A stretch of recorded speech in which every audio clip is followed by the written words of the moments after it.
think what I've observed is just a general feeling of disenfranchisement, and you can see it when you look at the turnouts for folks who show up to vote, and there's so many different layers of it. It's very complex, and I see Sarah over there, and I know we look at the judges and we call up each other on the phone. Do you know anything about this attorney who's running for judge? I'm not sure I know. And if two attorneys are asking each other about that, I can only imagine what it is like for you, for anybody who's not in that particular arena. Same is true at whatever level of government. And that's what I think what is exciting about the internet is because we have an opportunity to learn more that's not filtered through the press. It's a greater responsibility, however, because we have to make sure that we're hearing everything and we're understanding everything. And that, frankly, is not easy. I don't think everybody discloses all of their conflicts of interest. So I would like more disclosures about that so we know whose business interest is bettered by having this relationship with whoever. I think that's important to understand where folks are coming from. And I think that's why a lot of people are very, very uncomfortable with their elected officials, is because they don't know the WIFM, the what's in it for me, from everybody else who's lobbying for them. You look at the tons and tons and tons and tons of money put into elections. Somebody's expecting something somewhere. That's the concern I have. So my campaign is a grassroots campaign. We knew going into this economy that it would be difficult. But as I said to my campaign committee, we're going to use your money as wisely as possible to try and get out our word of open, accessible, accountable, and affordable government. And I think that we will continue. My administration would listen to 912 the way it would listen to any other group who has an interest in what's going on in your arena. It's municipal government, it'll be city issues.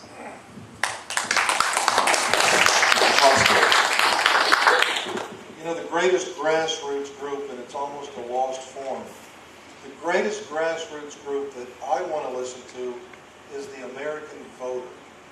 And you will be amazed that in the fact that in this primary, there may be less than 20% of the people that will actually go to the poll to help elect the next mayor of this city.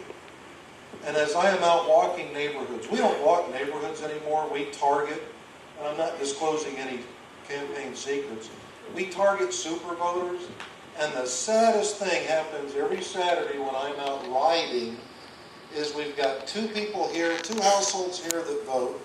You go to the next block, you got 3 more. You go to the next block, you have 1. People are not interested in voting anymore, and it makes me sick. Now, I know I'm preaching to the choir, but that's the number one grassroots group that I want to hear from. I work for you, and I do believe that government works for its people. You do sign my paycheck, and you will always have accessibility to City Hall, as will any group. And when I say any group, even those that I disagree with or who disagree with me, we all have that beautiful right to free speech and a right to assemble and a right to speak.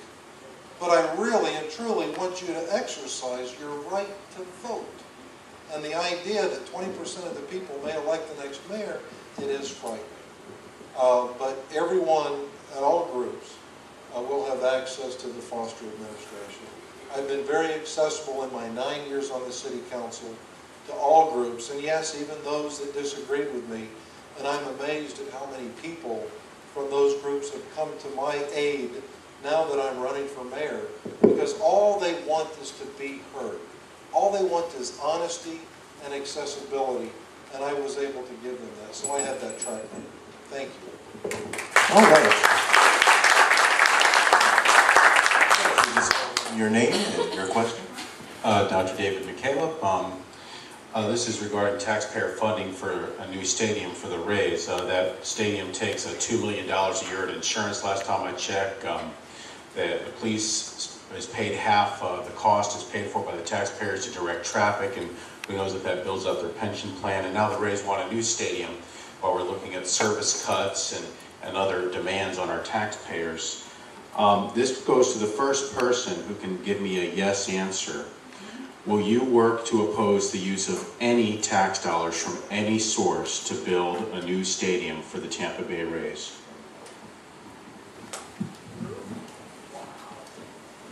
I'll go ahead and take it since I've already been active on this subject. And I actually already answered that earlier, David. I said as much as I think we've got a perfectly fine Tropicana field, and I was actively opposed, as you know, on this latest effort, the secret dealings that came out. Supposedly no one knew what was going on, but interestingly enough, no one on council questioned the secret dealings. And City Council actually approved of the Trop redevelopment plan. It was the Rays who withdrew the proposal. And I just couldn't believe how little due diligence was performed during that entire process. Everybody kept approving it, yet it was very, very vague. And as I said earlier, I don't think the public should be subsidizing private businesses, any private businesses. That being said, there are some folks out there who think that there's a huge economic development impact. And I think there is some economic development impact from having Major League Baseball in the city of St. Petersburg. However, what is that impact? How much does it cost? And what is the lost opportunity cost? We know we've got a stadium right now that works and everybody wants a new stadium. Well, what if we were to use that $300 million for something else, like city services?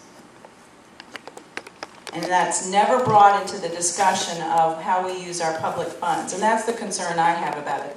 Therefore, I wrote a charter amendment that we're out there trying to get signatures now so that it would give the public an opportunity to vote on any new funding for any new pro sports facilities. Because perhaps if there's a need for a multi-level parking garage that the public could truly use, and there was something else going on at Tropicana Field or in the surrounding area other than the 81 days when baseball is at home in St. Petersburg, perhaps that would be something that the voters here in St. Petersburg would say, well, yes, there is a public benefit. Yes, we would be willing to pay for that. Was that a yes or a no to opposing any taxpayer dollars for construction? I personally would probably vote no, but what I'm saying is it's not my decision because that's a community decision, I think, for something that huge. And I agree with that. It's so premature to give a yes or no answer on whether or not me as your mayor will support or oppose something that is your decision. For everyone in the audience who feels the way the questioner does, there's somebody else who thinks there is a huge economic impact. They recognize that economic impact. They love the Rays. I happen to love the baseball team and the economic impact and just the spirit, this whole spirit behind them that they brought to our community last year. Now, am I going to stand here and say we're going to sell our souls just to, for corporate welfare or so that we can build a new stadium? No, that would be foolish. But it's premature to think that we can answer that today when right now nothing is on the books. And there's still a lot of very smart people, smarter than I am, that are investigating not only impact but location, timing, and things like that. I will tell you this. If it involves your land or your tax money, I will ask you your opinion. The neat thing Deborah Clark does once a year, every year, is she sets up about 100 of these little things called polling places and gives you an opportunity to express your opinion. And I would require a referendum before I would support or oppose anything like that. And then you give me the mandate. Because again, for everyone who opposes, there's one in favor. And I'm not willing to make that decision, but I will allow you to make that decision because it involves your team, your land, and your tax money. I think that the Rays have a great impact on this community. And I wish they would stay at the Trop. I happen to be very fond of Tropicana Field. I won't support anything before 2012 or 2016.